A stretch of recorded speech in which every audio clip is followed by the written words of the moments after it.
Through the investigation, we've learned Kaya E. Du, 24 years old of London, Udom Richard Bunn, 23 years from London, Ava Lee Lightheart, 19 years old from Sarnia, and another female from Sarnia who we are not naming at this time. We know that they attended the Lion's Den pub at Lambton College. While there, Doe got into an altercation with several attendees that resulted in all of the groups going outside, where ultimately Doe pulled out a handgun and fired several shots, striking 3 individuals, one of whom succumbed to his injuries. Immediately after the shooting, we've come to learn that Doe, Bunn, Lightheart, and the unknown female all got into Bunn's Toyota Prius, which he was driving, and they fled the scene at a high rate of speed. We've also learned that shortly after leaving, the unnamed female demanded to be let out of the car. She was subsequently let out of the car in the area of Indian Road in the 402, while the remaining 3, being Doe, Bunn, and Lightheart, continued on to London. Once in London, Lightheart came into possession of the firearm that Doe used in the shooting, and she retained it after Doe was dropped off at his home. Bunn then drove Lightheart back to Sarnia, dropping her off at her home with her still in possession of the firearm.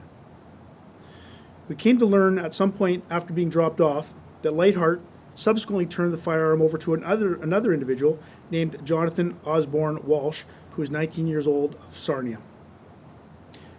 Very quickly after learning this information, investigators worked very diligently to quickly locate Osborne Walsh at a motel room on Venetian Place in Point Edward, at which time he was arrested by members of the Sarnia Emergency Response Team.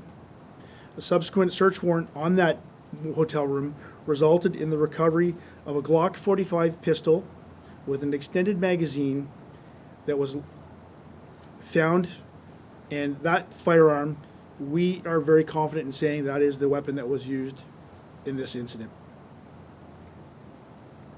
3 people, being Bunn, Lightheart, Osborne Walsh, remain in custody since being identified. We have been actively looking for Doe and will continue to do so until he's taken into custody. We're relying on our law enforcement partners throughout the province to help us with this regard. But like the chief said, I too strongly encourage Doe to contact a lawyer, make arrangements to surrender, because one thing that is guaranteed is we will find you and you will be brought to justice, and we will give justice to the family of Dane. And with that, we're opening to any questions that you may have. Yes. Sir, hi, Brian Bicknell from CTV News. Can you just expand a little bit more on the circumstances of the altercation itself and what led to the altercation? Secondly, were the victims and the suspects known to each other at all before that night? Yeah. So we have no information that the victims and the suspects were known to each other. What I can tell you is that the 4 individuals that I identified at first, we know that they were out in Sarnia as a group socially, and they attended several establishments. We also know that at each of these establishments that one of the individuals in particular, Doe, was aggressive and looking to stir up trouble. We know this. We know that at the Lion's Den pub that there was some words that were exchanged earlier, before the shooting. And we also know that prior to everybody leaving, this was re-engaged and all of the participants left the bar to go outside to continue the altercation.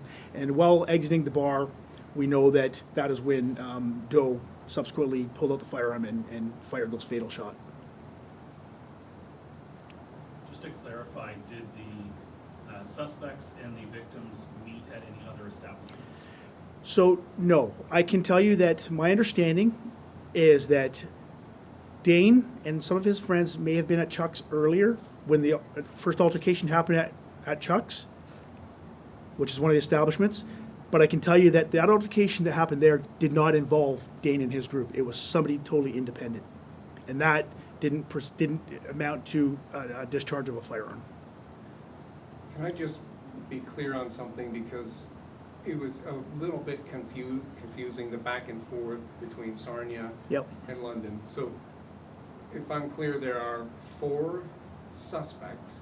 One is at large, and one of them was dropped off at Indian Road and 402 turnoff, is that? Yes. So let me be clear. When we say 4 suspects, we have 4 people involved in this group. 2 of them are females from Sarnia, 2 are males from London. They're out socially. When things were starting to get escalated, there was really only one really aggressive person in all of the interactions, and that being Doe. I'm not sure if we have evidence to support that they were all knowing that this was going to happen, but certainly they knew that a shooting had occurred and they left after the shooting and didn't surrender themselves, didn't call the police, didn't offer aid. So in that regard, there's some culpability for them. But let's be honest, Doe is the shooter. Doe is the one responsible for killing Dane and responsible for shooting the other 2 people, and he is the focus of our attention now. And he's the one we're going to be coming to get. With regards to the other 2 people that were shot, are you going to be releasing details about them and the age for recoveries? Yeah, unfortunately, at this point in time, we are respecting their privacy. If they so choose to be identified, we will respect their wishes, but until that time, we're going to keep their information we're not going to release it. But to clarify, were they with Dane at the time, like they were part of his group, or were they just isolated? Detective Mitchell? Yes, I can confirm that they were, it was a group of friends that were with Dane, that when this altercation began just outside the Lion's Head pub, they were going to engage in what they believed in a physical altercation, commonly referred to as a bar fight, at which point Doe pulled out the handgun and discharged multiple rounds. And you had indicated that you're going to be relying on law enforcement partners across the province to search for Doe. Yes. Do you have any idea where he could be at this moment? We don't. We know he has connections in various locations across the province. We have engaged those particular law enforcement agencies to be on the lookout for him. Given his unique descriptors with the tattoos on his face and his neck, it's going to be pretty hard for him to hide. His only option is to surrender. And I think the London Police Service was involved in some fashion. Can you Yeah. explain their involvement Yeah. in your operation? As soon as we identified the individuals from London, London Police was very grateful in providing us with surveillance support. We were immediately set up on their houses, and until such time as we had warrants ready to go, and their emergency response team assisted us with executing those doors, and we were able to take Bunn into custody, and unfortunately, Doe was not at his residence. Yes. Are the suspects known to police, and can you say whether they have criminal records? I can tell you they were not known to the Sarnia Police Service by, through our records, but they were known to London Police, yes. As far as criminal records, I don't have that information, but certainly they weren't innocent in other regards.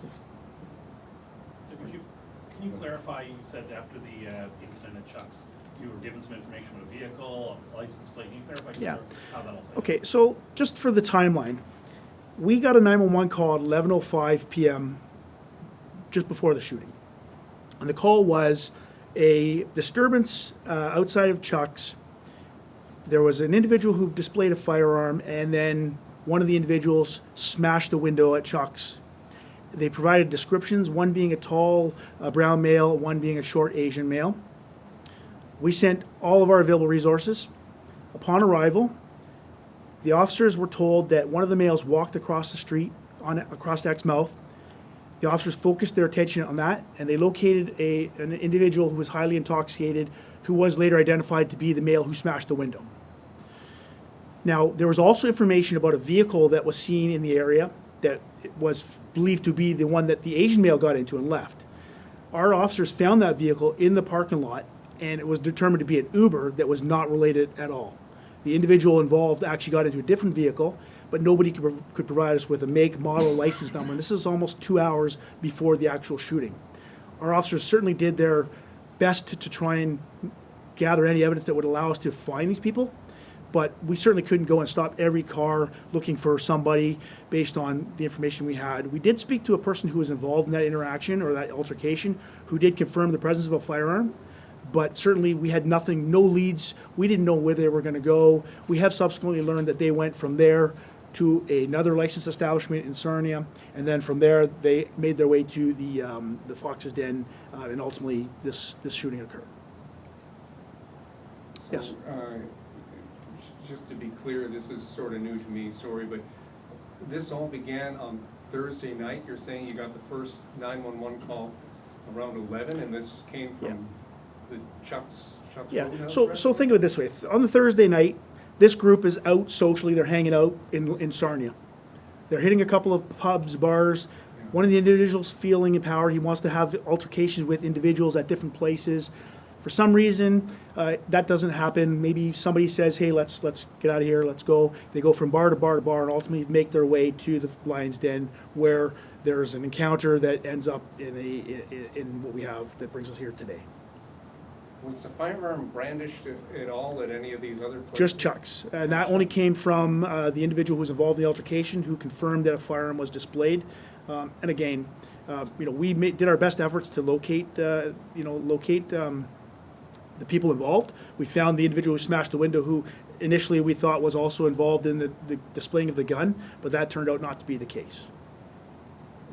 Do you have any information about the gun itself, where it came from? And What I can tell you is the firearm is not registered, which would, in my opinion, indicate that it's a firearm that's sourced from the United States.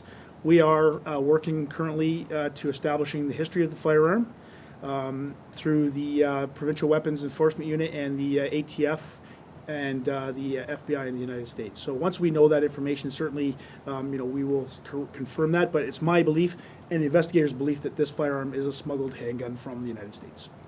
okay. And we know the event on campus from your last update was a social gathering that just sort of happened to be on campus, predominantly students, I think, from the other deputy chief. Do we know how the suspects and that group knew of this happening? Were those two female students there? Do we know? So being Sarnia is not that big. The local people know what goes on, and I think it's well established that Sarnia, that the Lion's Den has social functions, and that's where everybody, all the younger people go. So I think it's known that hey, we go here, and we go here, just looking for some dancing, some entertainment. I think it was country night there, so that they weren't students there. The two from London, not students there. My understanding, the two ladies involved were not students there. We know Dane and the group.